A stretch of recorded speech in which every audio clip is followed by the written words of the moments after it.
Hello brother, um here. হ্যাঁ আছে তো। দেন তো একটা মোবাইল। এই যে একটা দেখেন। নো নো নো, এগুলো না, বাইরের গুলো দেন। আচ্ছা এটা দেখেন, এর বাইরে থেকে ইম্পোর্ট করা। হ্যাঁ চলবে। এটার দাম কত? 25,000 টাকা। বাহ, এত দাম নাকি? এত দাম? এটা বাইরে থেকে ইম্পোর্ট করা।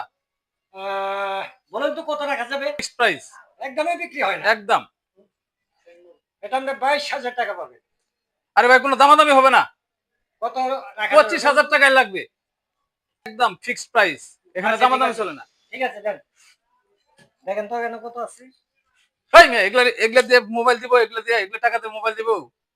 আরে আপনি টাকারে এরকম করছেন না না, এগুলা টাকা দিয়ে মোবাইল দিব। জান আরে টাকা কেন এগুলা দেন? টাকা নিয়ে খুচরা টাকা নিয়ে আইছে মোবাইল নিতে। জান জান জান, দোকান থেকে বেরোন। আরে দেখেন না ভাই। আরে এইসব, এই যে টাকা নিয়ে আসছে, খুচরা টাকা নিয়ে আসছে মোবাইল কিনতে, তাও টাচ ফোন নেবে, বাইরের ফোন নেবে। আরে দেখেন না, টাকাগুলো গুনতে বলছি। আরে ভাই, আপনি হিনা আসছেন আমার এলাকা, আমার একটা ফোন দিবেন না? টাকা লাগবে, আপনি আমার কাছে নিতেন। আরে আপনার কাছ থেকে টাকা নেবো, আর প্র্যাকটিস আছে না। কিন্তু এই টাকা তো দোকানদার নিবে না, এত দামি মোবাইল। এটা নিয়ে যাই, আপনি তো চিনেনি আমাকে।